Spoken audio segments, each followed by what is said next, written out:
కాంగ్రెస్ ప్రభుత్వం ఇచ్చిన హామీలలో ఒక్కటైనా చక్కగా అమలవుతుందా అని మహబూబ్ నగర్ బీఆర్ఎస్ ఎంపీ అభ్యర్థి మన్నే శ్రీనివాస్ రెడ్డి ప్రశ్నించారు. మక్తల్ నియోజకవర్గం నర్వ మండల కేంద్రంలో బీఆర్ఎస్ పార్లమెంట్ సన్నాహక సమావేశం నిర్వహించారు. హామీలు అమలు చేయని కాంగ్రెస్ కు నూకలు తినమన్న బీజేపీకి ఎన్నికల్లో బుద్ధి చెప్పాలని నాయకులు పిలుపునిచ్చారు. బోనస్ ఇస్తాము ఓట్లకని చెప్పి ఏడ ఉంది గిరిగిన మన్నం జర్ర మంట పెడితే అయిపోయి మన్నే శ్రీనివాస్ రెడ్డి అన్న ఏం లేదన్నా 75,000 ఓట్ల మెజారిటీతో గెలుస్తాం. పెట్టుకోండి, చాలా ఈజీ. అందుకే మీరు చింత చేయొద్దు.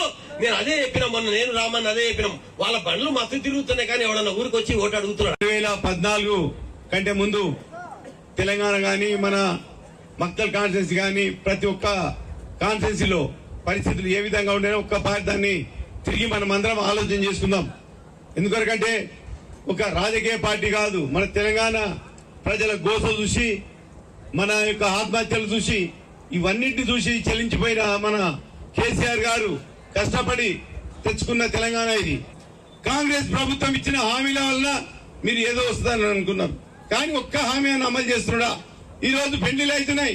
కళ్యాణ లక్ష్మి అని మన కేసీఆర్ గారు ఇస్తుండే, కళ్యాణ లక్ష్మి పథకం లేదు, తులం బంగారం అన్నాడు, అది లేదు. ఈ రోజు ఖచ్చితంగా చెప్తున్నా, ఖచ్చితంగా ఈ ఆడపడుచుల సాధన ఈ కాంగ్రెస్ ప్రభుత్వానికి కలుగుతుంది. నేను చెప్తున్నా, ఖచ్చితంగా నేను చెప్తున్నా.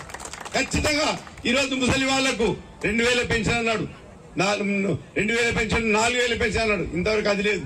అదేవిధంగా ఇంట్లో ఉండే ప్రతి ఒక్క మహిళకు మహాలక్ష్మి స్కీమ్ ద్వారా 2,500 రూపాయలు ఇస్తారని చెప్పిండు, అది లేదు, ఏది లేదు. అదేవిధంగా రైతులకు 500 రూపాయలు బోనస్ ఇస్తాడు, ఏది లేదు. ఒక్క పథకం అన్నా అమల్లో ఉన్నదా? ఒక్కసారి ఆలోచన చేసుకోండి. కెపాసిటీ అంతకు మించి పంటలు ఉండడం ద్వారా ఎఫ్సిఐ కొనాలి, ఏదైతే కేంద్ర ప్రభుత్వ ఆహార సంస్థ కొనాలి. దాని గురించి మేము కేంద్ర ప్రభుత్వాన్ని అర్థించడం జరిగింది. అయినా నాయన మా తెలంగాణ రైతులు పంటలు ఈ విధంగా వస్తున్నాయి, మా పంటలు కొనాలి అంటే, మీరు పంటలు కొన్నా మీ పంటలు మంచిగా నాణ్యంగా ఉంటేనే మేము కొంటాము, నూకలు కాకుండా ఉంటేనే కొంటాము. నూకలైన బియ్యాన్ని మేము కొనము అంటే, మరి నూకలైన బియ్యాన్ని ఏం చేయాలి మేము అంటే, నూకలైన బియ్యాన్ని తీసుకుపోయి మీ తెలంగాణ ప్రజలకు పెట్టుకోండి అని బీజేపీ వాళ్ళు చెప్పిండ్రు. మళ్ళీ మొదటికి వస్తుంది. మనం ఇంతకుముందు మన భక్తులు ఏ విధంగా ఉండేనో ఖచ్చితంగా మళ్ళీ ఆ పరిస్థితికి వస్తుంది. మళ్ళీ పట్టించుకునే నాతో లేకుంటాడు.